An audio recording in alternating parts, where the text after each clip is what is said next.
Okay, Genesis chapter 25. Abraham took another wife, whose name was Keturah. She bore him Zimran, Jokshan, Midian,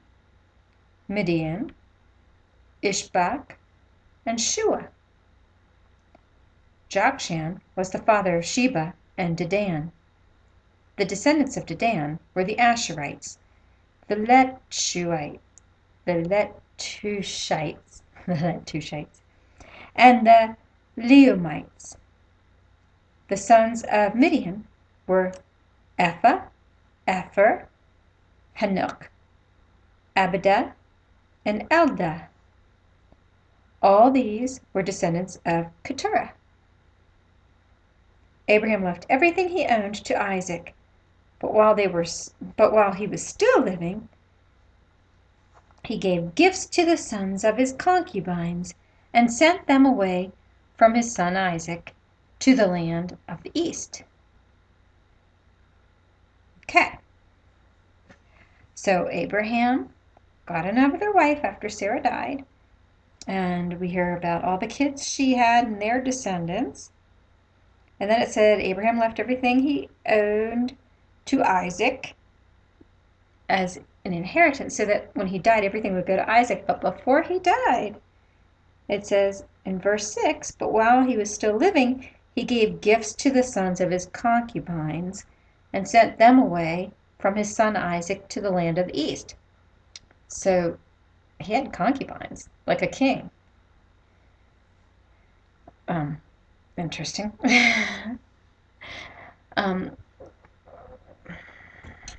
What can you say about that? I mean, it sounds immoral to me.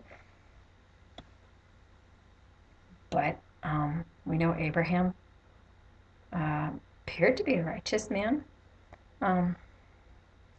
So this is a little confusing to me. But he wanted to make sure that the sons of his concubines were taken care of.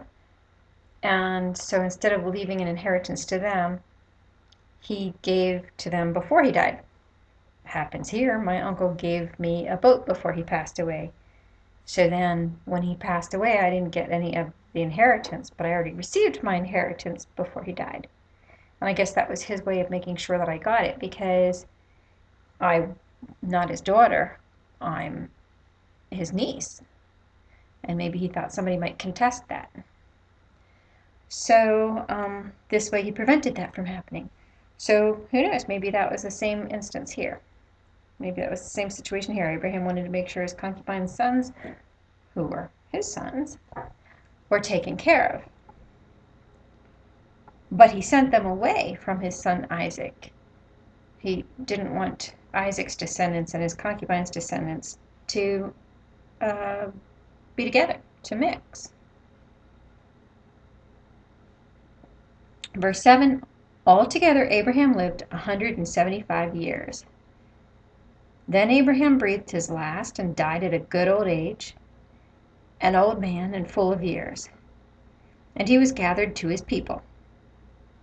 I think that means that, kind of like when we die, our relatives all come together and then we're buried with the relatives that have gone before us. Verse 9, his sons Isaac and Ishmael buried him in the cave of Machpelah near Mamre, in the field of Ephron, son of Zohar the Hittite, the field Abraham had bought from the Hittites. Okay, so Ishmael suddenly reappears. His father died, and now here he's at the funeral. We don't know of any interaction between Abraham and Ishmael since he sent them away. It's quite possible that they did interact, though. It's also possible that after Sarah died, that Abraham got in touch with Ishmael again, because remember, it was Sarah who said send him away. So maybe when she passed away, he thought, well, now I can be with my son again. So they buried him, and they buried him in the land where he had bought a field so he could bury his wife Sarah. So,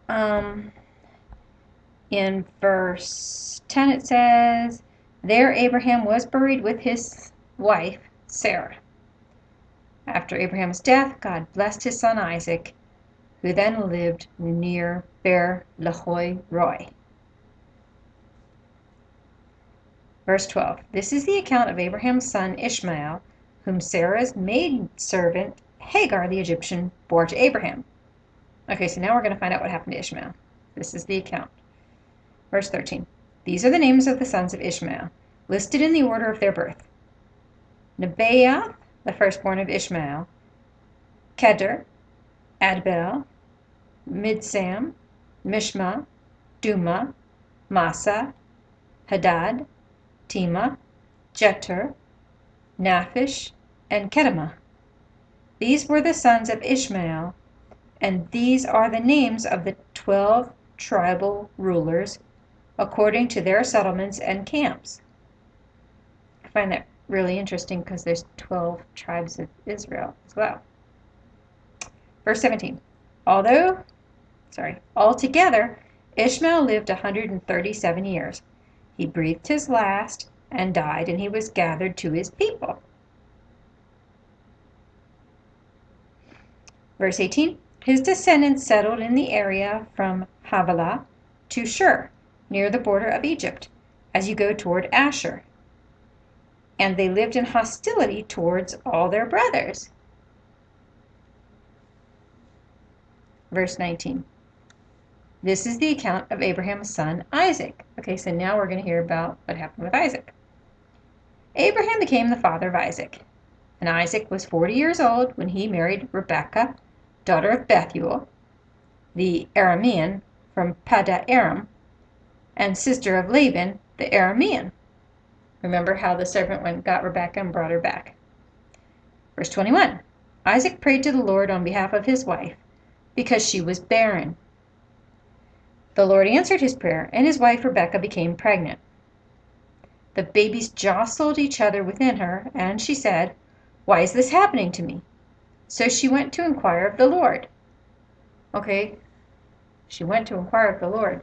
So she didn't just talk to God or just pray to God. She went to inquire of the Lord. It almost sounds like when you go to a psychic to talk to somebody from the dead. Verse 23, the Lord said to her. So we don't understand how she went to inquire of the Lord, but the Lord responded. The Lord, capital L, capital O, capital R, capital D, Yahweh. Verse 23, Yahweh said to her, 2 nations are in your womb, and 2 peoples from within you will be separated. One people will be stronger than the other, and the older will serve the younger. Verse 24, when the time came for her to give birth, there were twin boys in her womb. The first to come out was red, and his whole body was like a hairy garment. So they named him Esau. Now remember, names meant something. So, since they said they named him Esau because he was red and hairy, Esau either meant red, or it meant hairy, or it meant red and hairy, or something like that. Verse 26, after this, his brother came out, with his hand grasping Esau's heel. So he was named Jacob. So Jacob is the younger. Esau and Jacob. Jacob's the younger. Isaac was 6 years old when Isaac was 60 years old when Rebekah gave birth to them. The boys grew up, and Esau became a skillful hunter, a man of the open country, while Jacob was a quiet man, staying among the tents. Verse 28, Isaac, who had a taste for wild game, loved Esau, but Rebekah loved Jacob. So we're told here that the parents had a favorite. Not real good, but, I mean, they were human, and apparently Isaac loved the hunter, and Rebekah loved the one that stayed at home in the tents. Verse 29, once, when Jacob was cooking some stew, Esau came in from the open country, famished. He said to Jacob, "Quick, let me have some of that red stew. I'm famished." That is why he was also called Edom. So Edom may have meant famished, and it might have been a nickname that he got after that. Jacob replied, "First sell me your birthright." Birthright. Well, Jacob's the younger one. Esau's the older one. The firstborn in their culture would get the inheritance, the firstborn son. And Jacob knows that when his father dies, his older brother Esau, who was born first, who he had grabbed the heel of, would get everything.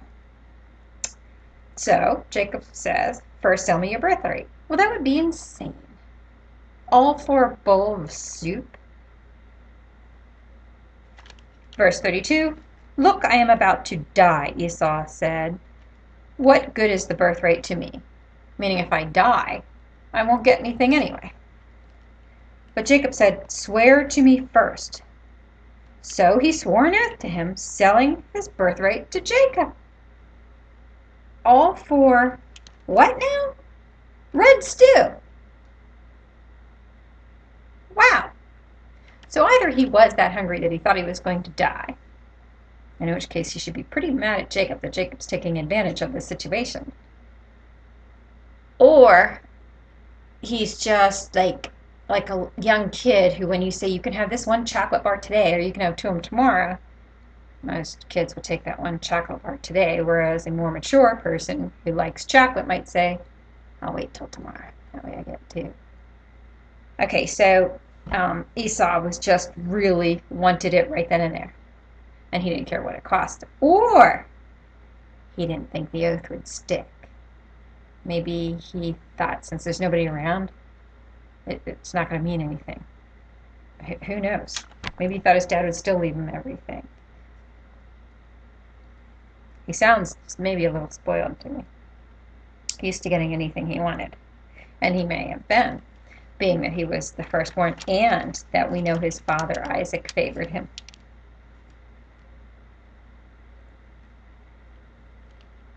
Verse 34, "Then Jacob gave Esau some bread and some lentil stew," that red stew. "He ate and drank and then got up and left. So Esau despised his birthright." Okay, so what they might mean here is that Esau despised his birthright before that, and so he didn't care, and that's why he sold it to him. Or maybe he despised his birthright after that because he knew he had just given it up, and now he would end up getting basically Jacob's birthright. It would be swapped. So instead of him getting what the firstborn would get, Jacob's going to get all that, and he's going to get what normally the secondborn would get. Now remember earlier in the chapter when the twins were jostling around in Rebekah's stomach, and the Lord said to her in verse 23, "Two nations are in your womb, and two peoples from within you will be separated. One people will be stronger than the other, and the older will serve the younger." That's unusual, but it's also unusual for the younger to get the birthright. And we just saw that that's the deal they just made. And that's the end of chapter 25. Bye.